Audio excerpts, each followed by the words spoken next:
In the stillness of the desert night, beneath a sky embroidered with 1,000 stars, a story began.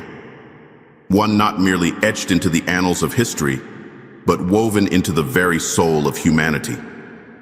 It is the story of a man whose life would become a mirror for all who seek truth, mercy, and meaning. A man chosen by the Creator, not because of wealth, lineage, or power, but because of the purity of his heart and the clarity of his spirit.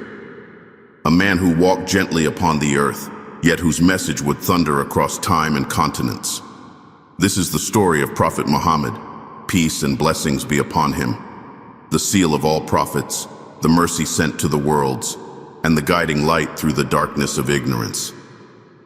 Long before his name echoed in prayer, before his words softened, hearts hardened by arrogance, before his eyes welled with tears for the suffering of others, the world awaited his arrival. It awaited a man who would bring light where there was shadow, dignity where there was oppression, and love where there was cruelty.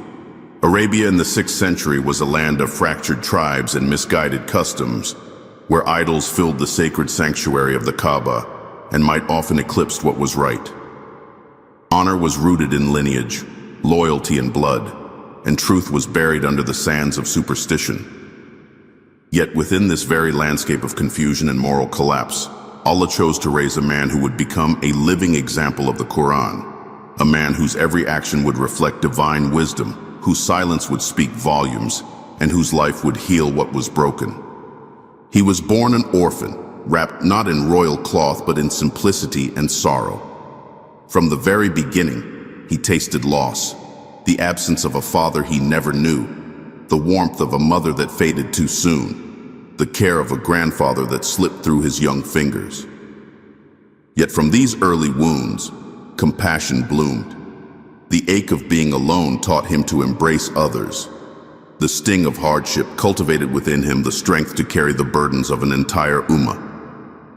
And the silence of his youth, those long moments spent watching the stars, walking through the hills of Mecca, and listening to the wind whisper through the desert, nurtured a heart attuned not to the noise of the world, but to the voice of the divine. He did not seek greatness, but greatness found him. He did not raise his voice in anger, yet his words could awaken sleeping souls. Those who met him, even for a moment, never forgot the serenity of his presence or the depth of his gaze. He was known simply as Al-Amin, the trustworthy, an honor earned not through ambition, but through the quiet, consistent rhythm of honesty and integrity. And when the heavens opened and the angel Jibreel came bearing revelation, the one who had lived in silence became the one who would deliver the most eloquent message ever heard, the final word of Allah to mankind.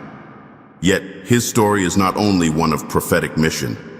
It is a story of the human spirit at its most beautiful, of a man who cried in the depths of the night for people who would never meet him, of a soul who forgave when he could have condemned, who chose patience when he could have fought, who embraced those who once rejected him. He was the leader who slept on straw mats, the conqueror who entered his city bowed in humility, the husband who mended his own clothes, the friend who never broke a promise, the teacher who listened more than he spoke, and above all, he was the servant of Allah, utterly devoted, completely surrendered, and filled with a love for his Lord that shaped every breath he took. To follow his story is to walk a path of reflection, to feel the stirring of something sacred deep within the chest. It is to see that truth can still shine in the darkest places, that mercy can still bloom where hatred once ruled, and that the most profound change can begin with a single heart illuminated by faith. His journey is not just history, it is healing. Not just biography, it is a mirror. And not just for Muslims, but for all of humanity, for any who seek the eternal light that still radiates from his life. This is the story of Prophet Muhammad, peace be upon him. The story of a man who was light in every sense of the word. In the sacred city of Mecca, nestled among sun-drenched hills and beneath a sky that bore witness to centuries of caravans and prayers, a child was born who would one day awaken the soul of a slumbering world. It was the year of the elephant, a year marked by divine intervention, when an invading army led by Abraham sought to destroy the Kaaba. only to be halted by a miraculous shower of stones sent from flocks of birds above. That celestial event echoed through the hearts of the people, a sign that something extraordinary was on the horizon. And within that same year, as if the earth itself was exhaling in relief after such deliverance, a boy was born into the noble clan of Banu Hashim. His name was Muhammad, meaning the praised one. But in the quiet of his infancy, he was just a child without a father, yet held by the gaze of heaven. Even before he opened his eyes to the world, sorrow visited his cradle. His father, Abdullah, had passed away while on a trading journey, leaving Amina, his gentle and pious mother, to cradle the weight of both grief and new life. She held her son with the fierce tenderness of a mother who knew her child was different, though she could not yet name why. In those first nights, as the desert wind rustled the palms and the moon traced its silver arc over the still dunes, Amina would look into the eyes of her infant son and feel something stir within her heart, something sacred, as if this tiny being already carried with him an ancient promise. To give him the strength of the desert and the purity of its tongue, Muhammad was entrusted, as was the tradition of the time, to a Bedouin wet nurse. And so he was taken into the arid heart of Arabia to live among the nomads who understood the land like a sacred text. In the arms of Halima Sa'diya, his foster mother, blessings began to pour like rain upon dry soil. Her household, once struggling with scarcity, found its fortunes miraculously changed. Her flocks grew strong, her animals produced milk in abundance, and her heart grew ever more attached to the quiet, radiant child who seemed to bring with him a peace that softened the very air. The desert became his first classroom, where he learned the language of silence, the discipline of stillness, and the beauty of simplicity. There was a gentleness in his nature, even as a boy, that set him apart. He would wander the open plains, gazing at the stars, watching the movements of animals, and listening to the wind as though it whispered secrets meant only for him. He was quiet, never boastful, but those around him noticed something unusual, an inner light, an awareness, a serenity that did not belong to one so young. When Halima finally returned him to Amina, her heart broke to part from him, for she had come to feel that the boy she raised was destined for a greatness beyond her understanding. For a few brief years, he was wrapped in the love of his mother. Amina, though widowed, poured into her son all the care and tenderness she could offer. But destiny, always moving according to the divine plan, had more trials prepared for this child of light. When he was just 6 years old, Amina set out on a journey to Yathrib, today known as Medina, to visit the resting place of her late husband. It was a pilgrimage of memory, and she took Muhammad with her. But on their return to Mecca, tragedy struck once more.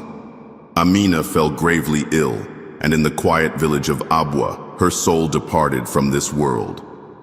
Her final moments were spent cradling her son, her eyes reflecting both sorrow and love, whispering whatever final prayers a mother can summon before leaving her child behind. Orphaned once more, now without the gentle hand of either parent, Muhammad was entrusted to the care of his grandfather, Abdul Muttalib, a respected elder of the Quraysh. Abdul Muttalib loved the boy with a special affection. He saw in him a calm dignity, a quiet wisdom that did not fit his tender age. He would seat him beside him during gatherings of tribal leaders, allow him to speak, and listen to him with a respect not given lightly. Yet even this brief season of comfort would not last. Only 2 years later, Abdul Muttalib too passed away, leaving young Muhammad in the care of his uncle, Abu Talib. Loss had followed him like a shadow through his early years, yet it never hardened his heart. Instead, it deepened it. Each sorrow carved a space within him that would later be filled with mercy for others. He knew the pain of loneliness, the ache of absence, the quiet tears of longing. And from that personal valley of hardship emerged a boy whose spirit was not broken, but refined. Abu Talib, though not wealthy, loved his nephew dearly and raised him as one of his own. He clothed him, fed him, and took him on trading journeys across the desert. Under Abu Talib's roof, Muhammad began to see the wider world, to witness the inequalities among people, the cruelty of the powerful, and the suffering of those without means or protection. But even then, his response was not of anger or bitterness. He observed, he listened, and he quietly resolved to be a person of integrity in a world that often rewarded deceit. And so, within the backdrop of sweeping dunes and star-filled skies, Muhammad's childhood unfolded. Not in comfort, but in quiet preparation. Every loss was a lesson, every trial a refining fire. Though his story began with abandonment, it blossomed into a life of unshakable trust in the one who never abandons. Even before revelation touched his heart, Muhammad had been shaped by the divine hand, molded by love and sorrow into a soul capable of carrying the heaviest of burdens. The final message to humanity. These early chapters of his life are more than biography. They are sacred echoes.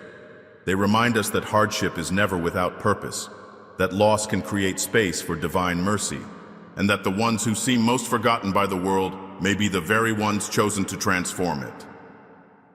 Such was the path of the boy from Mecca, the orphan who would one day change the world, not by force, but by faith.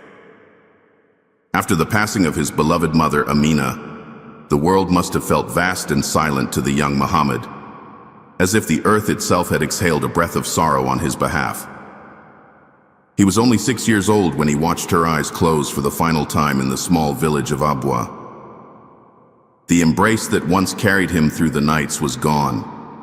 And yet, even in this moment of profound loneliness, the boy was not truly alone. The unseen hand of Allah was guiding every step, gently preparing his heart for a life that would one day carry the weight of an entire Ummah. Though the world had taken both mother and father from him, it could not take the divine purpose that nestled quietly within his soul. He returned to Mecca in the arms of a servant, a silent journey of grief and quiet acceptance. Awaiting him in the holy city was his grandfather, Abdul Muttalib, a man of honor and wisdom, known and respected throughout the Quraysh tribe.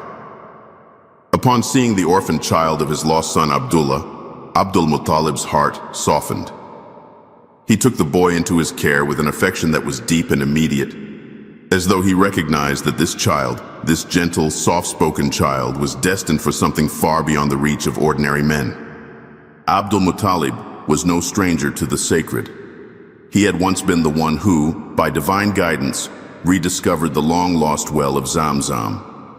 He understood that there are moments when heaven quietly places its mark upon the earth, and in his grandson, he sensed a light that needed only time to rise. Despite his age, Abdul Muttalib made every effort to ensure the boy felt secure and cherished. He would seat Muhammad beside him under the shade of the Kaaba's sacred walls while tribal leaders gathered in discussion. Though others saw only a child, Abdul Muttalib treated him as someone worthy of honor and voice. He let the boy sit in places where no child had sat before, and if someone tried to move him, Abdul Muttalib would stop them, saying, "Leave him. By Allah, this boy will hold a great rank." There was something profoundly still about young Muhammad. His presence carried a tranquility that drew people in, though he never sought attention. He watched more than he spoke. He listened with a heart wide open, as if every sound in the world was a clue to a higher truth. He was not a boy of idle games or reckless pursuits. Instead, he walked with quiet purpose, a soul shaped by early loss, yet anchored in a trust that what was taken had not been lost in vain. But time, like the wind over the dunes, never lingers long in one place. Just 2 years after his mother's passing, another shadow fell across the boy's heart. Abdul Muttalib, now aged and worn, returned to his Lord. With him, the warmth of grandfatherly protection faded, and once more Muhammad stood at the edge of loss. He was only 8 years old, yet life had already asked him to say farewell to every hand that had held him with love. And still, he did not become bitter. Instead, with each sorrow, his heart deepened, its soil quietly watered by tears that the world rarely saw. Upon Abdul Muttalib's death, the mantle of care passed to Abu Talib, the Prophet's paternal uncle. Though Abu Talib was not a man of great wealth, his heart was rich with loyalty, and his love for his nephew ran deeper than words. He took Muhammad into his home as one of his own, providing him with not just shelter, but something far more essential: devotion. He clothed him, fed him, and stood by him in every season of life. Through Abu Talib, Muhammad began to learn not only the ways of trade and travel, but the nuances of tribal leadership, responsibility, and patience. Traveling alongside his uncle in caravans through the desert, Muhammad encountered the broader world, its colors, its conflicts, its customs, and its contradictions. He observed the market stalls, listened to the haggling of traders, and watched how power shifted between the truthful and the corrupt. Though still a boy, his spirit absorbed these lessons with an awareness far beyond his years. He learned how injustice dressed itself in wealth, how arrogance often paraded as strength, and how those with the softest hearts often bore the heaviest burdens. It was in these travels that his compassion blossomed, not as a vague emotion, but as a practice of living, offering help, speaking truth, and never forgetting the pain of those the world chooses not to see. Muhammad would help with the family's modest needs, taking on responsibilities with a quiet grace. He never shirked a duty, never complained of hardship, and never carried resentment. There was a humility to his every act and a calm that seemed to radiate from within. People began to notice, not just his honesty, but the way he made others feel. He was trustworthy in a society that often praised cunning. He was kind in a world that admired toughness. And though he still bore the name of an orphan, he lived with the dignity of one beloved by heaven. In the arms of Abu Talib's family, Muhammad grew into adolescence with a heart rooted in patience, gratitude, and reflection. The echoes of his parents' absence did not fade, but rather became part of his inner landscape, a quiet ache that made him tender to the pain of others. He knew what it meant to be overlooked, to be left behind, and so he vowed silently that no one around him would ever feel forgotten in his presence. Years later, when the weight of prophethood would descend upon his shoulders, it was this early soil, tilled by loss, watered by love, and warmed by the quiet care of his grandfather and uncle, that allowed his mission to flourish. He had not been raised in palaces, nor trained in the courts of kings. Instead, he was raised among the ordinary, the struggling, the faithful. And from that upbringing, Allah formed an extraordinary soul. Even as a young man, the marks of the divine plan were visible for those who looked closely. Muhammad was orphaned in body, but never in spirit. He lost those who cradled him, but he was always cradled by the mercy of Allah. Through every chapter of his youth, a higher wisdom was unfolding. Each trial, each embrace, each farewell was a note in the symphony of a life chosen to carry light into a darkened world. Though the boy had lost many hands, he had never lost the guidance of the one who would never leave him.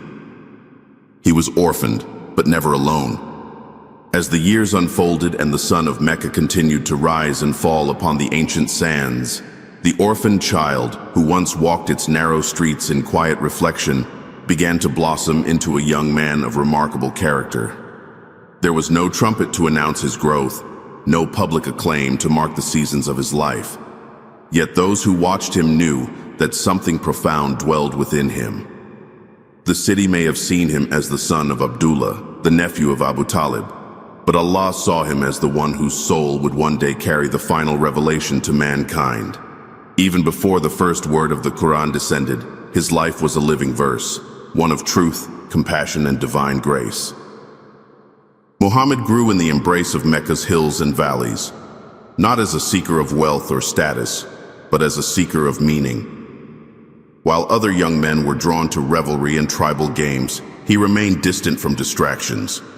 He was not aloof or arrogant, but rather enveloped in a quiet dignity that made people pause.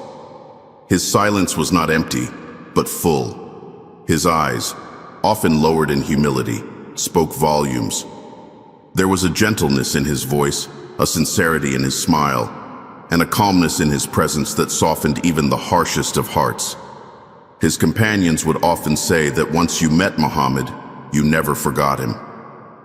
In a society built on lineage, he stood out not because of his bloodline, though he came from a noble house, but because of the purity of his conduct. Mecca was a city of trade and politics, of shifting alliances and hidden ambitions. Honesty was rare, and trust was fragile. Yet in the heart of this complex society, Muhammad's word was enough to seal a deal, his presence enough to end a quarrel. He never cheated in trade, never exaggerated the value of his goods, never sought to deceive a buyer. He dealt with fairness that was startling, almost unbelievable, in a time when deceit was praised as cleverness. And slowly, with each transaction, each truthful word, each act of kindness, his reputation grew.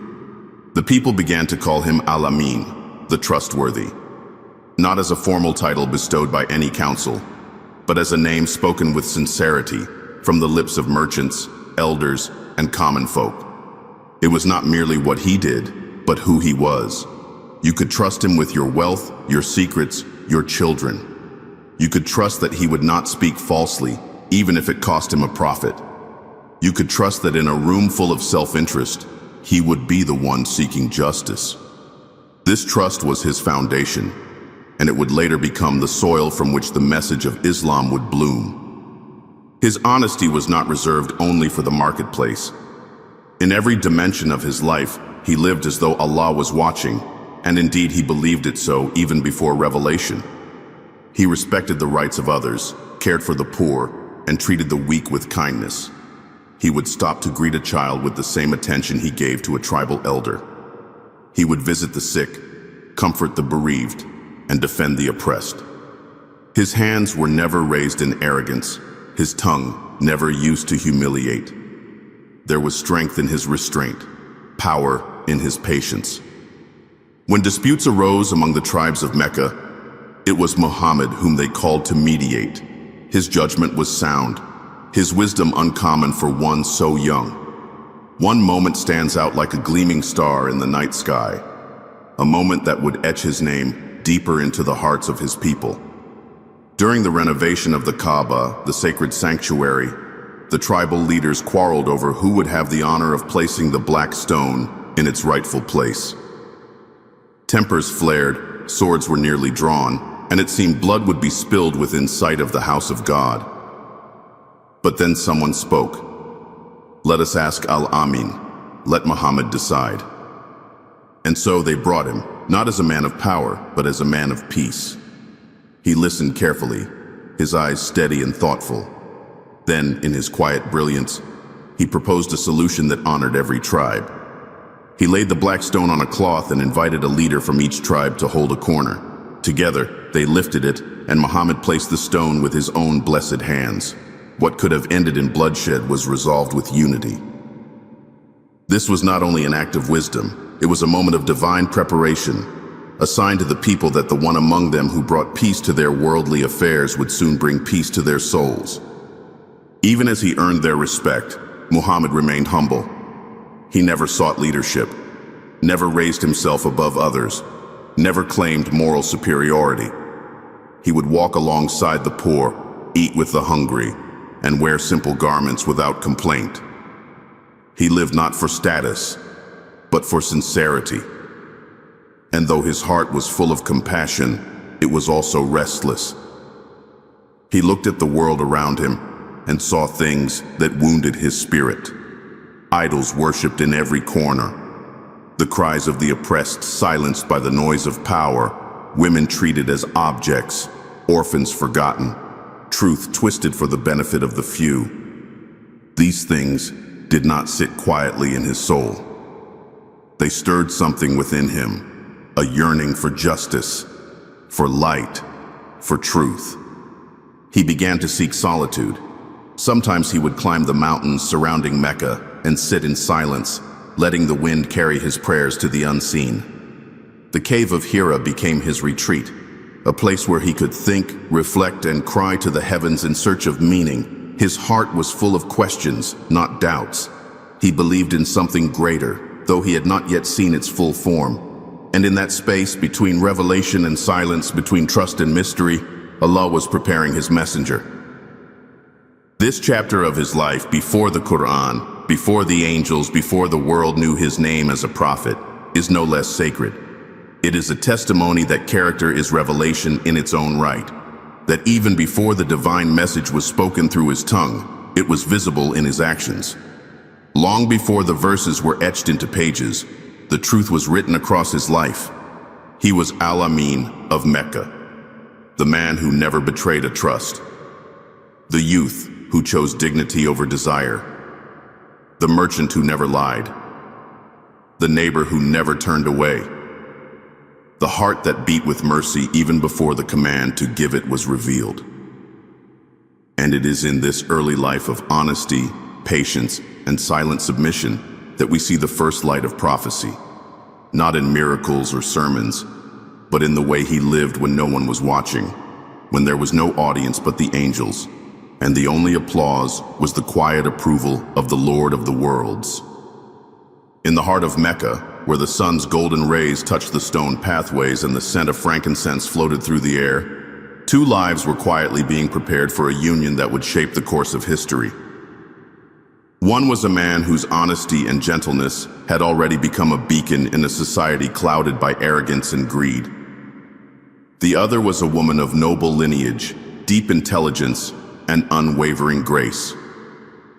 She had lived through life's joys and losses, had known love and grief, and yet within her heart burned a strength that only a few could perceive. Her name was Khadijah. May Allah be pleased with her. And the man whose character would captivate her heart was Muhammad, peace and blessings be upon him. She had heard of him before their paths crossed, not from grand stories or exaggerated praises, but from whispers of truth passed through merchants, travelers, and common folk alike. They spoke of a young man whose dealings were always just, whose words were never tainted by falsehood, and whose presence radiated trust. In a city where deception was a skill and ambition often led men astray, Muhammad's reputation shone like a rare gem. He had earned the name Al-Amin, and it echoed in the hearts of those who longed for something real, something pure. Khadijah was a woman of both wealth and wisdom, a successful businesswoman in a world where few women held such power. She was known not only for her enterprise, but for her generosity, dignity, and insight. She managed caravans, dealt with traders, and navigated the complexities of commerce with an elegance that won the respect of Mecca's most powerful men. Yet behind the strength of her public life lay a soul that yearned for something deeper than material success. She longed for sincerity, for peace, for companionship rooted in faith and honor. It was through her business that their lives would intertwine. Khadijah, having heard of Muhammad's unwavering honesty, sought his help in managing one of her trade caravans to Syria. She offered him a position, entrusting him with goods and the oversight of a major journey, an offer he accepted with humility and dedication.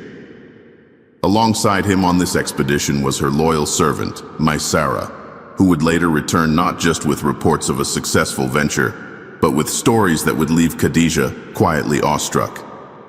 He spoke of Muhammad's fairness in trade, his kindness to strangers, his calm temperament, and his refusal to exploit anyone for gain. He described how the man never lost his composure, never raised his voice, and always treated those around him with dignity. It was not just the outcome of the trade that impressed Maysara. It was the presence of the man himself. As Khadijah listened to these accounts, something stirred within her heart. It was not infatuation, nor mere admiration. It was something far more profound. It was the awakening of a recognition that this man's soul mirrored her own. He had not sought her favor, had not tried to charm her or prove his worth. His worth was self-evident, flowing not from his words, but from his actions. And in the stillness of her thoughts, she began to see that this man, humble and sincere, might be the answer to the longing she had quietly carried for years. Though she was older in age and held a status few women possessed, it was she who took the first step. She sent a proposal of marriage to Muhammad through a trusted friend.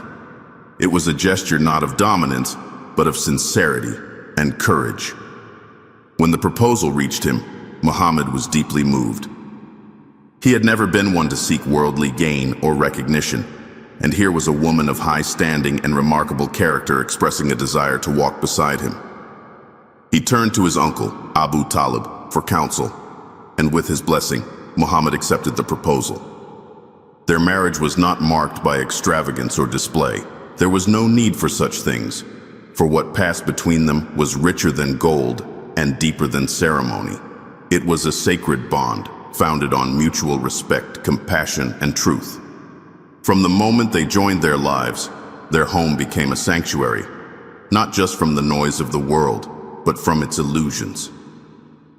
In Khadijah, Muhammad found peace, a refuge where he could rest his weary soul. In Muhammad, Khadijah found a partner who never demanded, never belittled, and never withheld affection. He was present, not just in body, but in heart. Together they built a home rooted in simplicity and filled with light.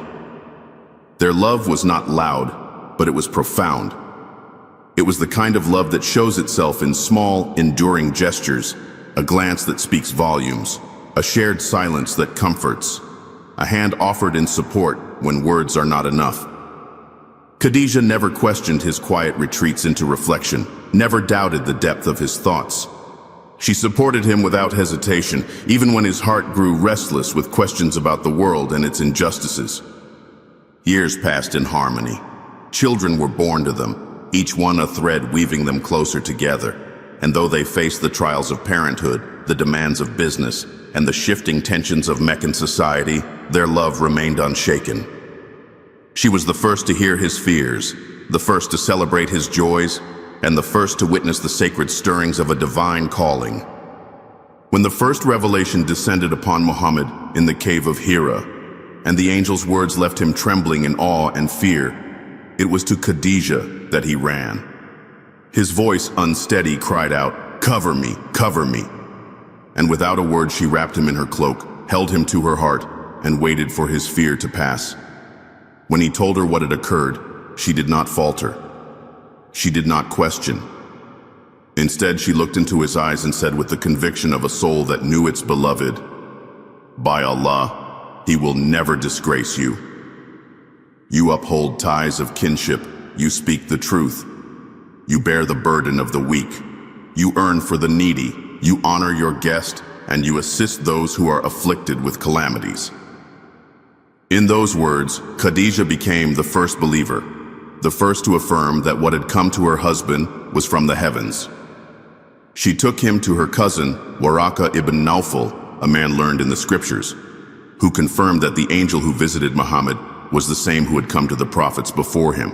And from that moment on, Khadijah's role was not only that of a wife, but of a spiritual companion, the one who stood at his side through rejection, hardship, and the heavy burden of revelation. Her support was unwavering. When the people of Mecca turned away, she remained. When the mockery grew louder, her silence was filled with strength. When the night stretched long and his prayers deepened into tears, she was the one who dried them. Her wealth was used to support the early believers, her home became a center of solace, and her presence a balm for every wound the world inflicted upon him. When she passed away, the prophet never stopped honoring her. Even years later, he would speak of her with tears in his eyes. He would send gifts to her friends, remember her voice, and say, "She believed in me when no one else did. She accepted Islam when people rejected me, and she supported me with her wealth when there was no one else." Their marriage was not ordinary, it was sacred. It was a light in the early days of Islam that gave warmth and strength to the one who would carry the final message. In her arms, he found peace. In his presence, she found purpose. And together, they built the foundation of a faith that would change the world. Their love was not just a love between man and woman. It was a love woven with divine purpose, one that still whispers to hearts today the beauty of trust, partnership, and unwavering devotion. There are moments in history when time itself seems to pause, holding its breath as something sacred prepares to unfold. The world may move on in its rhythm, its noise, its distractions, its endless pursuit of the material. But somewhere, often in silence and solitude, the heavens descend upon a heart that has been prepared by years of reflection, pain, compassion, and deep yearning. Such was the state of Muhammad, peace and blessings be upon him, when he began retreating to a cave nestled in the mountains just outside Mecca. It was not an escape from life, but a quiet pursuit of meaning beyond it, a longing to understand the suffering around him, the corruption that had taken root in society, and the aching truth he could feel but not yet name. The cave of Hira stood in stillness on the slopes of Jabal al-Nur, the mountain of light, its narrow opening facing the Kaaba far below. It was a humble place. No bed, no light, no comfort, but the embrace of solitude and the whispering wind that carried with it echoes of the eternal. And it was here, in this silent chamber, that Muhammad began to spend his days and nights, seeking not wealth, not recognition, but answers. He would bring with him some food and water, leaving behind the bustling world of Mecca with its clamor of markets, idols, and injustice, and climb the rocky path alone, his heart heavy with questions too vast for words. Each night in the cave was wrapped in stillness, save for the rustle of the desert wind and the breath of a man who whispered prayers to the unseen. The stars above him glittered like verses waiting to be revealed, and the silence became a friend. In that solitude, he did not seek dreams of grandeur, nor visions of angels. He sought his Lord, the one he felt in the depths of his soul. Though he had not yet heard his name through revelation, he pondered creation, the moon that waxed and waned, the sun that rose with mercy, the night that offered rest, and the human soul that carried so much beauty yet caused so much pain. He reflected on the suffering of the poor, the burial of infant daughters, the tyranny of the powerful, and the emptiness of stone idols who could neither hear nor speak. He searched for truth the way a thirsty man searches for water in the desert, patiently, but with desperation. And while the world below went on unaware, something unseen was stirring. The heavens watched, the angels listened, and the decree of the Almighty neared its time. One night, on a night known only to Allah, destined to mark the dawn of the final message, everything changed. The darkness inside the cave was broken not by fire nor lamp, but by a presence. Suddenly, Muhammad was enveloped by a radiance that was not of this world. A being stood before him, majestic, powerful, and awe-inspiring. It was Jibril, the Archangel Gabriel, the same messenger who had come to the prophets before him. But for Muhammad, this was his first encounter with the celestial. His heart pounded with terror, his limbs trembled, and his soul, so used to stillness, now stood face to face with a reality too immense for words. Jibril did not greet him with a smile or a title. Instead, he issued a command. A single word, sharp and echoing through the cave. Iqra, read. The command struck Muhammad with confusion. He had never read, never learned the letters that others studied. I am not a reader, he replied, his voice trembling. But again the angel repeated, Iqra. Again Muhammad responded, I am not a reader. Then a third time, the angel spoke. Not just a command, but the beginning of divine revelation. Read, in the name of your Lord who created man from a clot. Read, and your Lord is most generous, who taught by the pen, taught man that which he knew not. These words entered not just his ears, but his soul. They carried a weight that no ordinary sentence could bear. They were alive, infused with the power of the Almighty, and they settled into his heart like seeds, destined to blossom into a forest of truth. It was as though the entire universe had been waiting for this moment, the moment when the seal of prophethood would be pressed upon the final messenger, and the eternal guidance of humanity would begin its descent. But the moment overwhelmed him. The cave, once his sanctuary, had become the gateway between heaven and earth. His body, unprepared for such divine contact, shook with fear. His heart raced, his breath quickened, and so he fled. Down the rocky path he ran, his feet unsure, his heart pounding with a fear that was not of this world. He did not yet fully understand what had happened, but he knew something extraordinary, something beyond anything he had ever experienced, had taken place. He returned home, to the only place where his soul could find rest, to Khadijah, his beloved wife. He entered their home pale and trembling, his voice shaking as he called out, "Cover me! Cover me!" And she did, without question, without panic. She wrapped him in a cloak and held him close, her own heart steady as the mountain itself. She did not demand answers.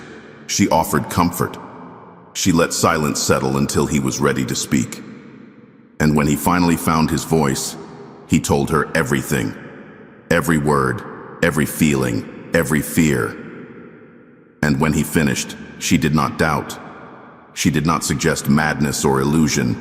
She, with her wisdom and faith, simply said, "By Allah, he will never disgrace you. You keep good relations with your kin, you speak the truth, you help the poor and the destitute, you serve your guests generously, and you assist those in need." In those words, she gave him what only true love can offer: belief before proof, support before understanding, faith before certainty. But her support did not end with words. She took him to someone who could help make sense of what had occurred. Her cousin, Waraka ibn Nawfal, an elderly Christian who had studied the scriptures of the past, listened intently. And when Muhammad finished his account, Waraka's eyes filled with awe. "This is the same one who came to Moses," he declared. "You have been chosen as a prophet. Your people will oppose you, but if I am alive on that day, I will support you with all my strength." The night of revelation was not a spectacle witnessed by thousands. There were no crowds, no torches, no processions, just a man in a cave, a message from the heavens, and a heart chosen to carry it. But in that quiet night, the world shifted. A light had descended that would never be extinguished. And though the path ahead would be filled with hardship, mockery, and resistance, the first words had been spoken. The journey had begun. The cave of Hira became sacred not because of its walls, but because of what it witnessed. It witnessed a trembling heart that said yes to the call of the divine. It witnessed the moment when heaven kissed the earth. And from that moment forward, the man who once climbed the mountain in search of truth would now descend it as the bearer of truth, the messenger of Allah to all of mankind. Peace and blessings be upon him, the one who received the first revelation, not in glory, but in awe, not in power, but in surrender. And from that surrender, the final message was born. In the sacred quiet after the first revelation, the world seemed both transformed and untouched. The streets of Mecca bustled as they always had. The merchants haggled over spices and silk, and idols stood stoically in the Kaaba, unmoved by the divine words that had descended from above. Yet within the heart of one man, the universe had shifted entirely. Muhammad, peace and blessings be upon him, now carried a trust unlike any other, a message not born of this world, a call from the Creator to guide humanity back to the path of truth. The revelation had not only stirred his soul, but called upon him to awaken the hearts of others. Still, the command to spread this message did not begin with a cry from the mountaintop. It began in whispers, in moments of deep connection, in the sacred shelter of trust and love. After that first night in the cave, the prophet did not rush to the public square. He waited. He reflected. Revelation would continue to come, gently shaping him, comforting his heart, assuring him that he was not mad, not alone. These early days of prophecy were intimate, filled with contemplation and patience. He was being prepared, carved inwardly by divine light, readied for the immense task ahead. But a messenger cannot carry truth without eventually sharing it. And so, quietly, the call began, not with mass gatherings, but with one heart at a time. The very first to believe in him, without hesitation or doubt, was his beloved wife, Khadijah. May Allah be pleased with her. Her faith was not rooted in seeing miracles or hearing angels. Her belief was born from knowing the man himself. She had seen his character in every moment, the way he helped the poor, honored the guest, protected the weak, and stood firmly for justice. So when he said that the Lord of the heavens had spoken to him, she did not ask for signs. Her heart already knew. In that moment, she became the first Muslim, the first soul to bow, not with her body, but with her heart, to the truth of Allah's message. And through her belief, the Prophet found strength, a light beside him that would never flicker so long as she lived. Not long after, another young soul entered the fold of faith. It was his cousin, Ali ibn Abi Talib, only a boy, but wise beyond his years. Ali had lived in the Prophet's household, observed him in ways that children do, seeing him when the world did not watch, watching how he treated people, how he prayed even before Islam, how he spoke and carried himself. When the Prophet confided in him about the message, Ali did not hesitate. Though young, his heart was pure, his mind unclouded by tribal pride or worldly ambition. He believed, not because others did, but because the truth made sense to him. He would later grow into one of Islam's greatest warriors and scholars. But in those early days, he was simply the boy whose heart opened to the light before it had even reached the horizon. Then came Zayd ibn Haritha, the Prophet's adopted son, who had once been a slave but was given freedom and love in the Prophet's home. Zayd had experienced society's cruelty, had felt what it meant to be unwanted, to be treated as property. Yet in Muhammad, he had found dignity. He had found a man who called him son, not servant. So when the Prophet told him about the revelations, Zayd's belief flowed effortlessly. He did not need persuasion. He had already seen the mercy and justice of this message in the life of the man who had rescued him from the shadows of society. And then there was Abu Bakr, beloved friend, loyal companion, a man of honor and deep insight. When the Prophet shared the message with him, Abu Bakr did not question, did not delay.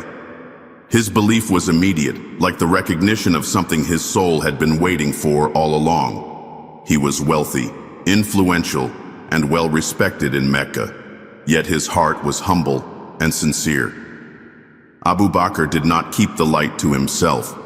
He went out quietly and spoke to those he trusted, bringing others to the faith, people like Uthman ibn Affan, Talha ibn Ubaidullah, Sa'd ibn Abi Waqqas, and Zubair ibn al-Awwam, names that would one day shine among the stars of the Ummah.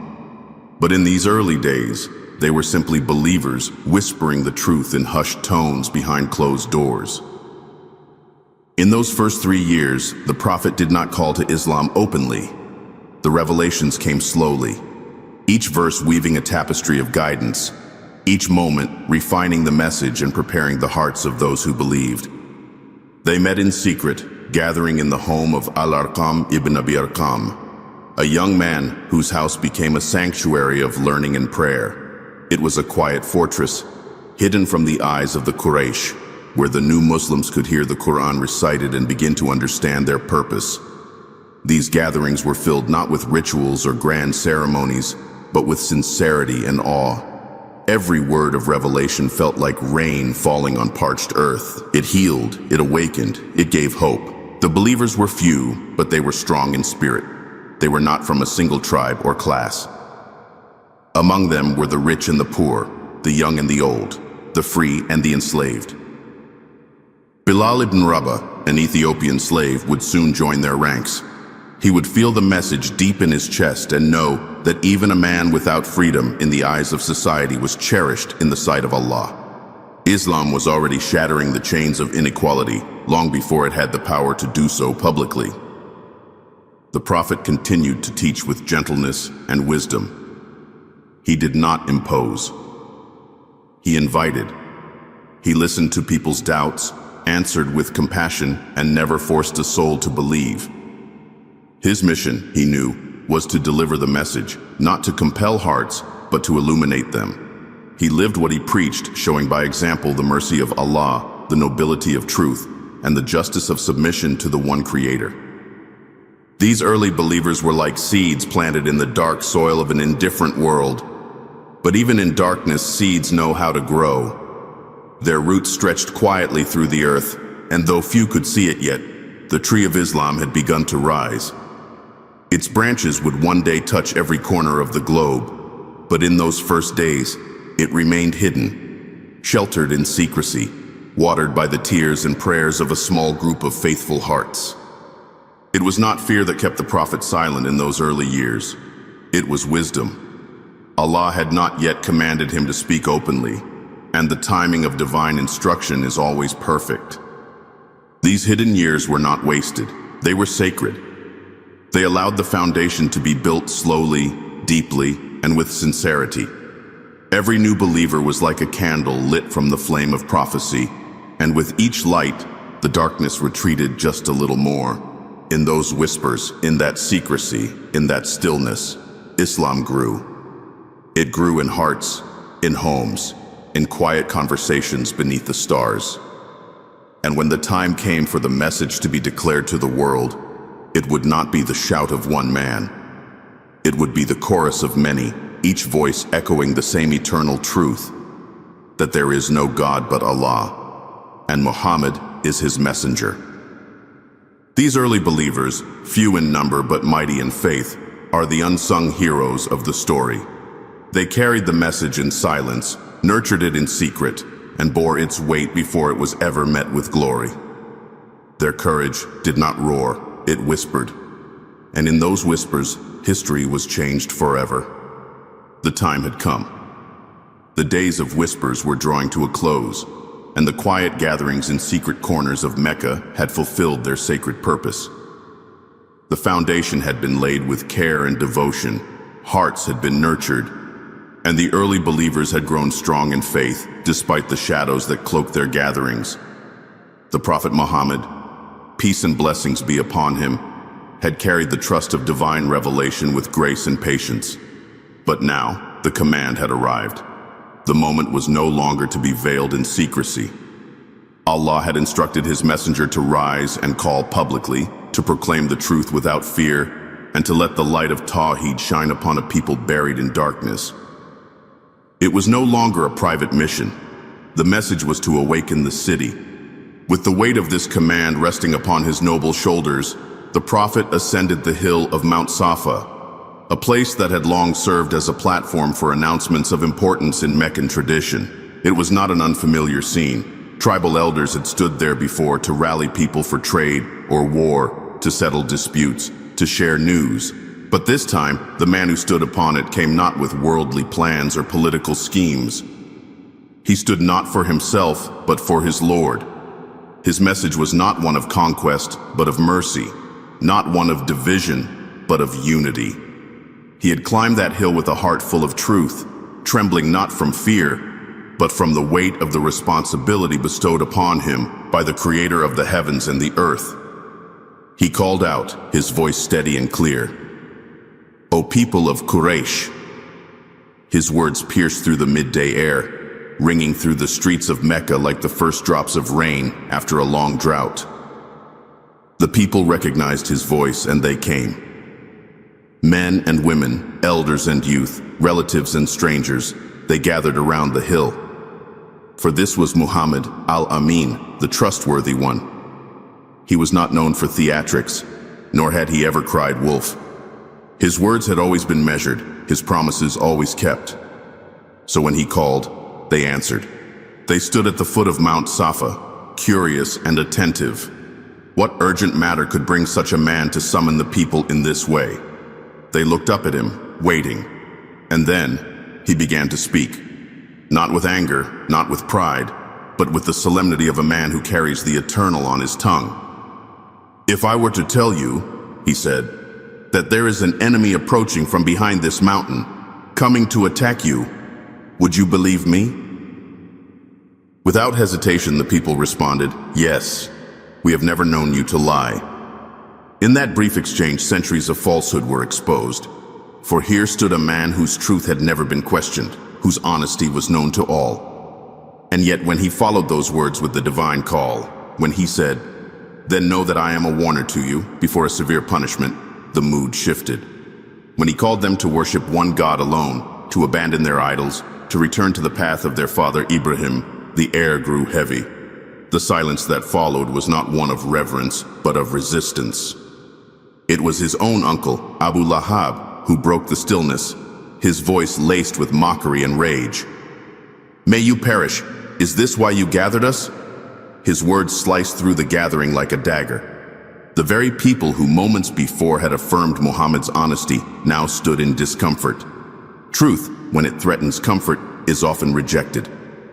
And so began the open hostility, not just toward the message, but toward the man himself. The prophet descended from the mount with no applause, no celebration. But within his heart there was no regret. He had obeyed his Lord. He had fulfilled the command. The seed had been planted in the open earth, and though it would now face wind and storm, it would grow. Revelation continued to descend, verses filled with light and guidance, comforting his heart, strengthening his resolve. He had been commanded to rise and warn his people, and he did so with the dignity of a prophet and the compassion of a brother. The public call to Islam was not met with eager ears. It challenged everything Mecca stood upon, its idols, its hierarchy, its commerce, its pride. The prophet's words were simple: there is no God but Allah. But their meaning was profound. They called for justice, for humility, for accountability. They declared that stone could not hear nor help, that lineage alone was no measure of worth, and that every soul would one day stand alone before its creator. The Quraysh began to panic. This message was not just a matter of personal belief. It was a threat to their social structure. If the people abandoned the idols, the pilgrimage economy would collapse. If they accepted Muhammad's message, their tribal superiority would be questioned. And so, they responded not with curiosity, but with cruelty. They mocked him in the streets. They called him a sorcerer, a madman, a liar, even though moments before they had called him the most trustworthy. They offered him bribes, wealth, leadership, women, if only he would stop preaching. He refused not with bitterness, but with grace. "By Allah," he said, "if they placed the sun in my right hand and the moon in my left, I would not leave this matter until Allah makes it victorious or I perish in its pursuit." It was not stubbornness, it was certainty. He knew what he carried, he knew its source, and he knew that the path would be hard. Yet still, he walked it. Not with armies, but with truth. Not with arrogance, but with mercy. He began to preach in the marketplaces, at the Kaaba, wherever hearts could be reached.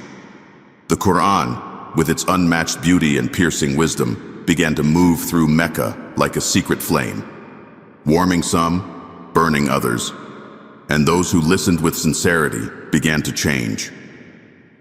Slowly, one soul at a time, the light spread. But so too did the hostility. Friends turned into enemies. Families were torn. The weak and the poor who believed were beaten and tortured. Yet the prophet never ceased. He prayed at night until his feet swelled. He continued to speak by day even when mocked. His mission was no longer quiet. It was now a fire in the heart of the city, a call that could not be silenced. Mount Safa remains to this day a silent witness to that first call. It stands not as a monument to pride, but as a reminder of a voice that rose alone, with nothing but truth in its heart. It reminds us that courage does not always come with crowds. Sometimes it begins with a single man on a hill, calling people back to their creator. And from that call, an entire world would one day echo his words, La ilaha illa Allah. Muhammadur Rasulullah. The mountain watched him speak, the skies heard, and though many hearts turned away that day, the message did not stop. It had begun its journey from the heart of one man to the hearts of millions, carried through time, not by force but by love. A love for truth, for mercy, and for the one who sent him. Peace and blessings be upon the one who stood on Safa and began to change the world. When truth pierces through the veil of falsehood, it does not do so without resistance. It stirs the hearts of the sincere and unsettles the foundations of power built upon illusion. Such was the path of Islam in its earliest days. What began as a whisper in the night, as a message carried on the breath of sincerity, soon ignited a storm in the heart of Mecca. The call to worship one God, to abandon idols, to live justly and honorably, it was not a call to violence or rebellion. It was a call to return to the fitra, the natural state of the soul. Yet, it shook the city like an earthquake. For those in power, the message was not merely theology, it was threat. A threat to wealth, to pride, to tradition, and to control. The Quraysh could not deny the beauty of the Qur'an. Many who heard it for the first time were struck silent, their hearts moved by verses that seemed to know them better than they knew themselves. Even those who opposed it in public would confess in private that it was unlike anything they had ever heard. But rather than open their hearts, many of the leaders of Mecca allowed pride to harden them. They could not bear the thought that the final prophet had been chosen from among them, yet not from their elite circles. They could not accept that centuries of idolatry, customs, and inherited status would be cast aside by a man who stood before them with no army, no wealth, and no worldly power, only the truth of La ilaha illa Allah. And so, the storm began. The Prophet Muhammad, peace and blessings be upon him, became the target of growing hostility. They called him mad. They accused him of sorcery. They claimed he was possessed or seeking power. All of it, of course, was false, and they knew it. But falsehood, when desperate, will wear many masks to preserve itself. They tried to bribe him, offering him wealth, status, and even the hand of the most beautiful women, so long as he would stop preaching this one message. But he, with the dignity of a man who knew his mission came from above, responded with unwavering resolve. If they placed the sun in his right hand and the moon in his left, he would not abandon his call. When slander failed, the Quraysh turned to force. They could not attack Muhammad openly, for he still had the protection of his noble uncle Abu Talib. But they could, and did, turn their fury upon the weakest among the believers. And so began a chapter of pain and patience, of courage forged in the fires of oppression. Bilal ibn Rabah, a slave of Ethiopian descent, found himself at the mercy of his master's cruelty. His crime was believing in the oneness of Allah. For that, he was dragged through the streets, his body whipped and his skin torn. He was taken into the scorching desert, the blazing sun above him and the burning sand below. A massive stone was placed upon his chest, pressing the air from his lungs. And still, from his lips came only one cry, Ahad, Ahad, one, one. The torturers could not comprehend it. Why would a man endure such pain for a belief? But Bilal's heart had tasted freedom and faith. No chain could reach his soul now. His tormentors were bewildered, for they could crush his body, but not his spirit. Ammar ibn Yasir and his family faced trials that brought angels to tears. His father, Yasir, and his mother, Sumayya, were among the earliest Muslims. They were not of noble lineage, nor did they possess wealth. And so the Quraysh unleashed their full wrath upon them. Sumayya, aged and frail in body but unbreakable in spirit, was dragged through the streets and stabbed through the abdomen with a spear. She became the first martyr in Islam, her blood mixing with the dust of Mecca, a witness to her unwavering devotion. Yasir followed her shortly after. Ammar, forced to witness the horror, was beaten until he could barely breathe. In weakness and under torture, he uttered words to appease his tormentors, his heart in agony for what his lips had been forced to say. But the revelation descended to comfort him. His heart was firm in faith, and Allah knew it. Every day brought new wounds to the believers. Their homes were broken into. Their names were smeared. Their businesses were boycotted. Friendships were severed. Families disowned their own children. Those who had once walked freely through Mecca now moved in fear. They prayed in secret, gathered under cover of night, and whispered the Qur'an with trembling voices. But even in the shadows, their hearts burned with light. The Prophet himself bore the weight of this suffering. Though they did not yet dare to kill him, they did all they could to harm him. They threw filth on his back while he prostrated in prayer. They mocked him in public, ridiculed his words, and called him a mad poet. Once, while praying at the Kaaba, a mob attacked him so brutally that only the intervention of Abu Bakr saved his life. Abu Bakr himself was beaten so severely that his face became unrecognizable. Yet when he awoke from unconsciousness, his first question was not about his injuries. It was, "Is the messenger of Allah safe?" Such was the love the companions held for him. Their loyalty was not rooted in politics or gain. It was love born of knowing him, of tasting the truth through him, of seeing in his eyes the reflection of divine mercy. They saw him as the walking Qur'an, the embodiment of what it meant to live for something higher than this world. And he, in turn, loved them with a love so deep it could not be measured. He would pray for them through the night, tears falling from his eyes as he asked Allah to protect them, to strengthen them, to grant them Jannah for what they endured. He did not command them to fight or to retaliate.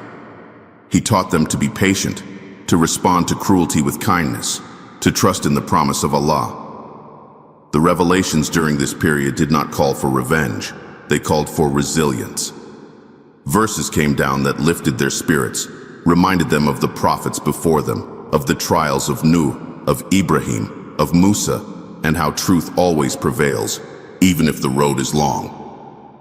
The prophet would remind them that paradise was not won through ease. He would say, "There were those before you who were sawed in half, whose flesh was combed from their bones, yet they did not abandon their faith. By Allah, this religion will reach where the night and day reach, but you must remain firm." And they did. They remained firm. They held each other through grief. They nursed each other's wounds. They kept believing, even when the world around them called them mad. And though their numbers were small, their strength was immense. They were like stars in the night, scattered perhaps, but each one burning with divine purpose.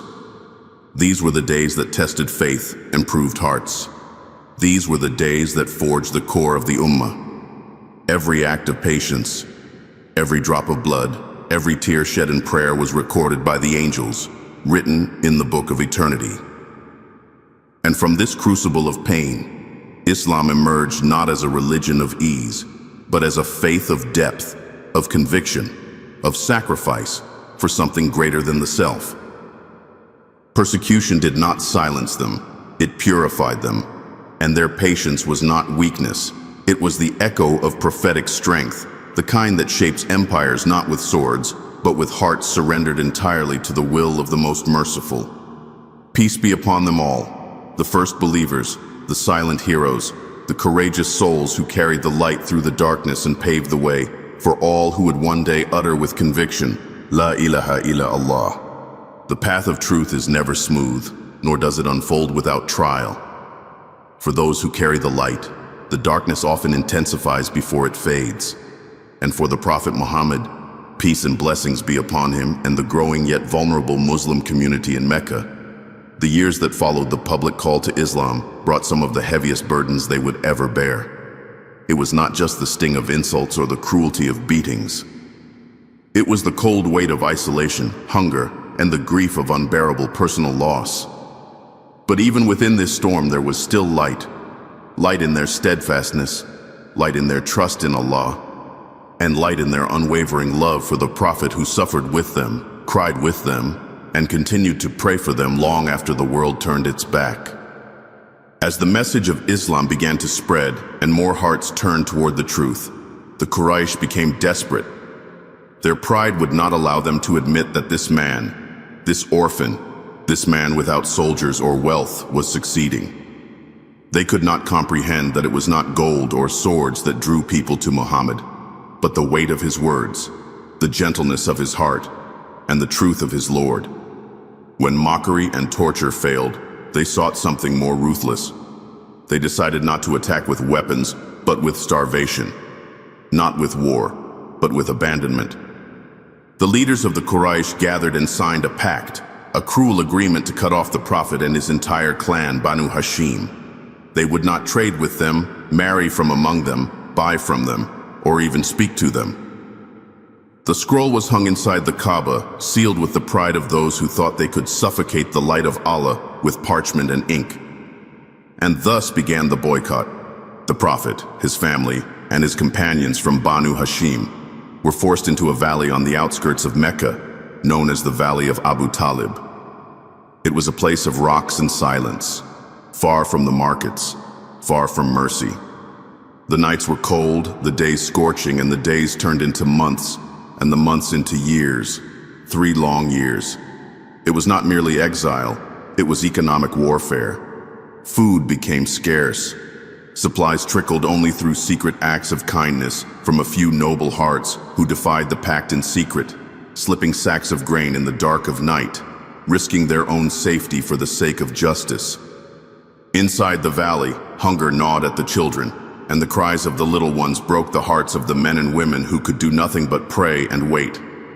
The sound of their weeping would haunt the nights, and the Prophet, despite his own emptiness, would walk from tent to tent, offering comfort, whispering Quranic verses that reminded them of patience, of the trials of prophets past, of the promise of relief after hardship. His face, though pale from hunger, still glowed with faith. His voice, though tired, never failed to soothe, and his heart, though heavy with the burden of his people, never ceased to beat with love for them. The believers never turned away. They did not curse their fate, nor did they blame their prophet. If anything, they drew nearer to him. Their hunger was real, but their faith was deeper than their pain. They shared what little they had, supported one another, and held firmly to the rope of Allah. The Prophet continued to receive revelation, and these verses became their sustenance. The words of their Lord nourished their hearts when their bodies had nothing.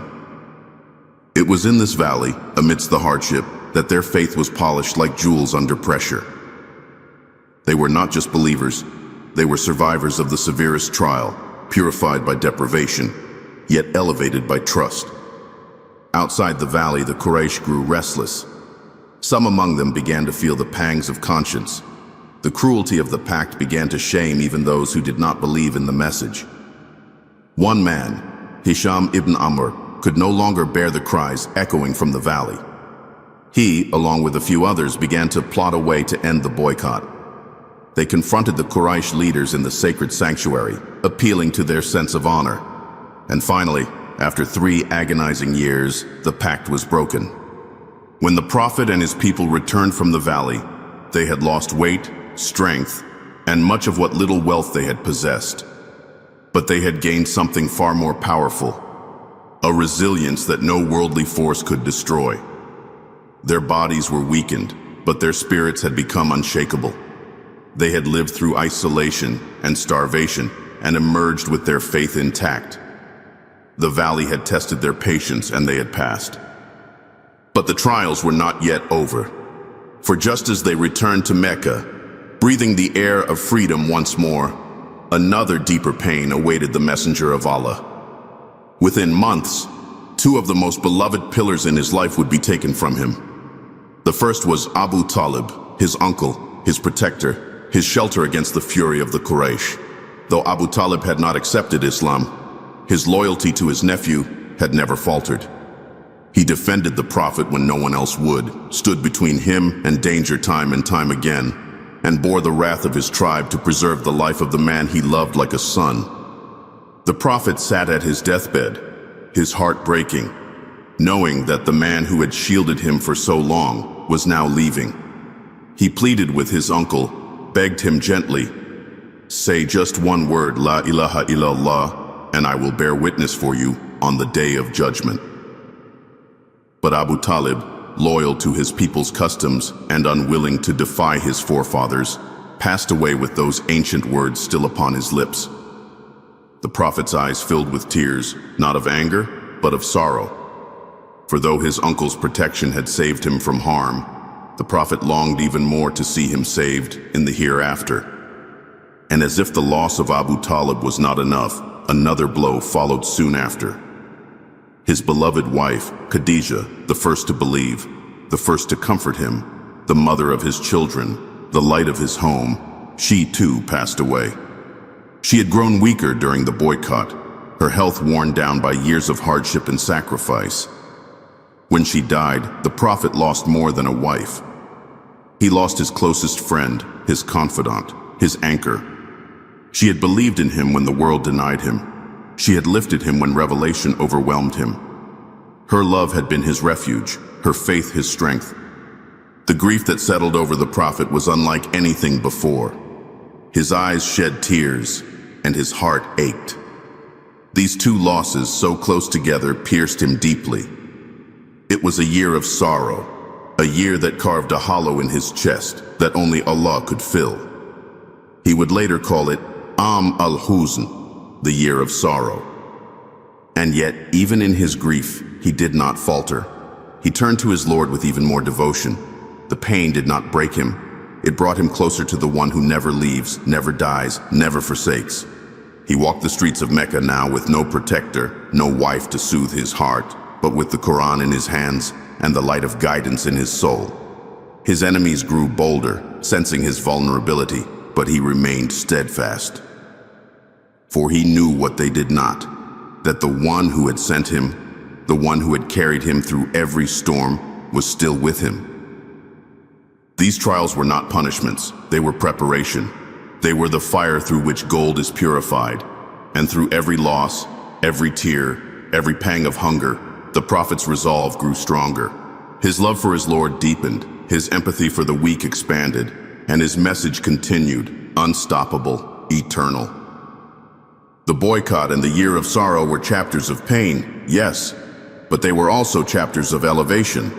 They were the crucible in which the early believers were molded into giants of faith.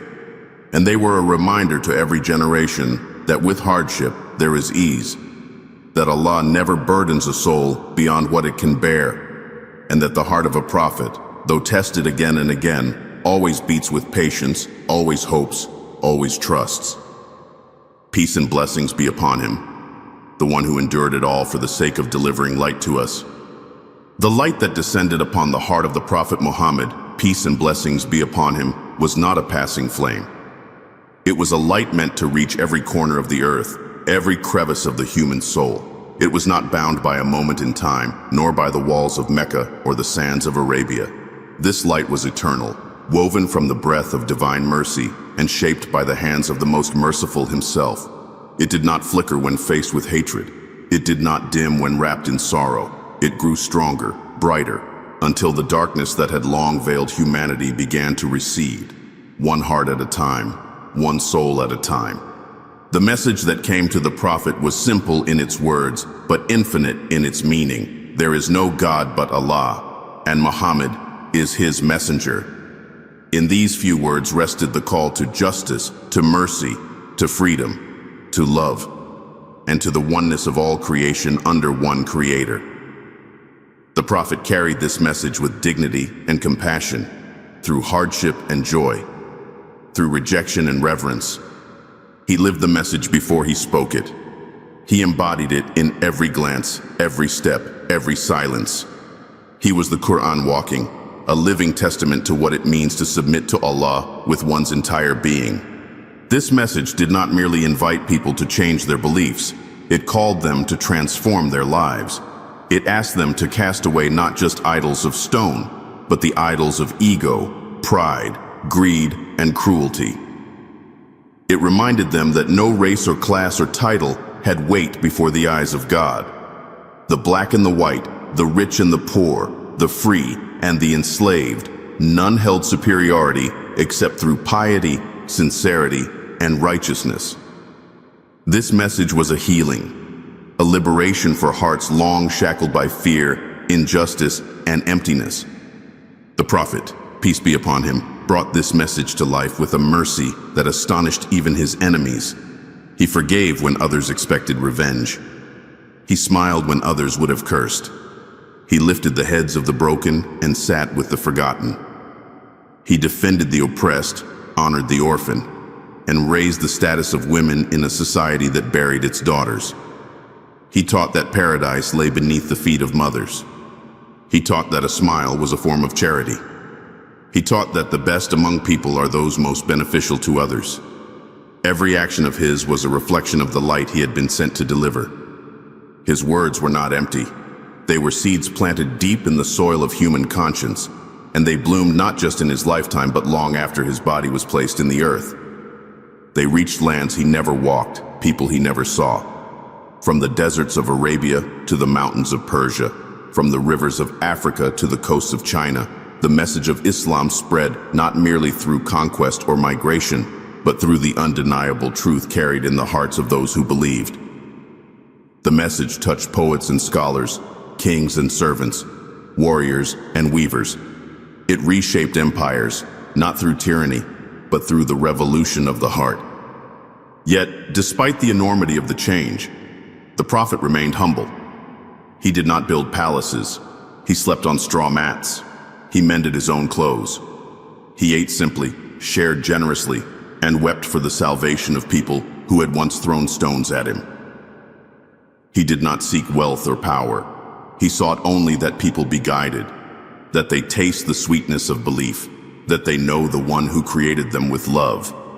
And when the victories came, when the people entered Islam in crowds, he did not raise his head in pride. He bowed it in gratitude. When he entered Mecca, not as an exile, but as a victor, he did not demand revenge. He offered forgiveness. He stood before those who had once plotted his death and said, "Go, for you are free." What kind of man does this? Only the one whose heart is fully surrendered to the most merciful.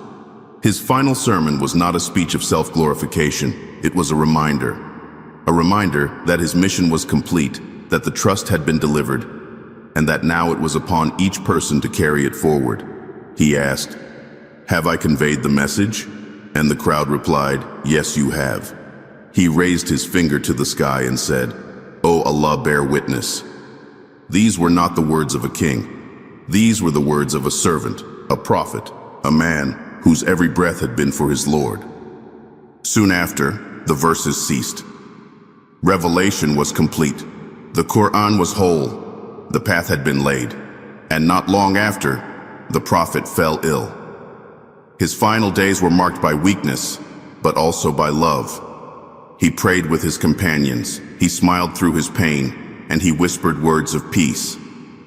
When he passed away, the sun seemed to dim, and the hearts of the believers trembled. How could the earth continue without him? How could the stars still shine? But the Prophet had not left them with nothing. He had left them with the Qur'an, with his Sunnah, with a legacy so full of light that it would guide generations to come. He left behind a living faith, one that could be practiced in deserts and cities, in solitude and in society. He left behind a family of believers, an Ummah, diverse in culture, yet united in creed. And his legacy lives on.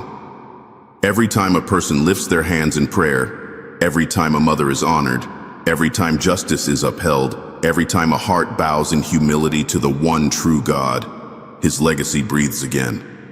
Every act of kindness, every drop of charity, every verse recited, every child taught to say, Bismillah, continues the light he brought. No one changed the world as he did. And yet, he changed it not with weapons, not with armies, but with love, truth, and patience. He changed it by changing hearts. And that is the miracle of his message. It does not need the approval of kings or the validation of scholars. It speaks directly to the soul. His name is now spoken in every language. His message is memorized by millions. His example is studied by hearts that beat centuries after his passing. His prayer is repeated across the globe, day and night, as his name is lifted in adhan after adhan, echoing through minarets, valleys, and cities. He was the lamp of guidance, the seal of the prophets, the mercy to the worlds. Peace and blessings be upon Muhammad, the man who walked in the darkness with a lantern in his hand and gave it to the world so we would never be lost again. As the journey of the Prophet Muhammad, peace and blessings be upon him, draws to its earthly close, one cannot help but pause and look back at the path he walked. A path illuminated not by the glow of wealth or the glory of worldly power, but by the divine light that radiated from his heart, his words, his every action. From the quiet cradle of his orphaned childhood to the final breath he took in the embrace of his beloved Aisha, every moment of his life was a living verse, a testament to the nearness of Allah and the boundless beauty of submission to his will. His life was not a tale of ease. It was a story carved by hardship, polished by patience, and crowned by mercy. He knew the sting of loss, the loneliness of exile, the betrayal of those he once called kin. He carried the burden of a message that few wanted to hear, that many fought to silence. Yet through every trial, every tear, every stone thrown in hate, he responded with a patience that was not weakness, but strength beyond understanding. It was strength drawn from the well of divine trust. For he knew with certainty that his mission was not his own. It was entrusted to him by the Creator of the heavens and the earth. And what a mission it was, to remind a scattered humanity of its origin and its end. To call the arrogant to humility, the oppressor to justice, the wanderer to guidance. He did not come to build monuments or to carve his name into stone. He came to soften hearts, to lift the veils of ignorance, to cleanse the soul of its illusions. And through the revelation of the Qur'an, he gave the world a mirror, not of silver or glass, but of eternal truth. It is a mirror that shows us who we are and who we were created to be. In the depth of night, when others slept, he stood in prayer. His feet would swell, his eyes would weep, and still he would say, "Shall I not be a grateful servant?" He needed no audience. His soul yearned only for the gaze of his Lord. And though the weight of the world sat upon his shoulders, he never let the burdens of others go unattended. He listened when the weak came to him. He smiled at the young, stood for the elderly, and gave even when he himself had little. He forgave those who plotted his death. He prayed for those who hurled insults at him. He welcomed those who had once turned their backs. He was not just the final prophet. He was the mercy sent to all creation. He was the answered prayer of Ibrahim, the glad tidings of Isa, and the seal of a long chain of noble messengers. Through him, the covenant was completed. Through him, the message was preserved. Through him, Allah honored an entire nation and gave to the world a guidance that will never fade. And yet, for all the miracles he was given, his greatest miracle was his message, the Qur'an, living, breathing, unchanging. It speaks today as it spoke 14 centuries ago. It addresses kings and servants, scholars and shepherds, the weary and the awakened. In it, we find a voice that knows our fears, our hopes, our secrets. And behind that voice is the heart of the prophet, the heart that trembled in awe when the words first descended, the heart that bore the weight of revelation like a mountain, the heart that shattered when humanity turned away from truth and rejoiced when even one soul turned back. His legacy is not in the pages of history alone. It is in every hand raised in prayer, in every heart softened by remembrance, in every act of kindness done in his name. It is in the rhythm of the adhan that calls us to prayer, in the teachings passed from parent to child, in the comfort felt by those who read his words and know that they are not alone. His life was a lantern, and that lantern still burns. He did not leave us without a map. He left us his sunnah, his example, his path. And he reminded us that the true believer is the one who walks in his footsteps with sincerity, who lives not for the praise of people, but for the pleasure of the Most High. He taught us that Islam is not just a religion, it is a way of life. A way of walking, speaking, thinking, loving, forgiving, and returning. When the end of his life neared, he did not concern himself with his legacy or his worldly name. He was concerned for us, for his Ummah. His last moments were filled with the remembrance of his Lord and concern for his people. Ummati, Ummati, he whispered, even as his soul was preparing to meet its beloved. His final prayer was for us. His final wish was that we remain united, that we remain faithful, that we never abandon the light he left behind. And then he returned to his Lord, leaving behind a silence that echoed through the hearts of those who loved him. But the silence was not empty. It was filled with remembrance, with love, with purpose. The world had lost its greatest human being, but gained an eternal light. His body was buried, but his message rose higher than any mountain.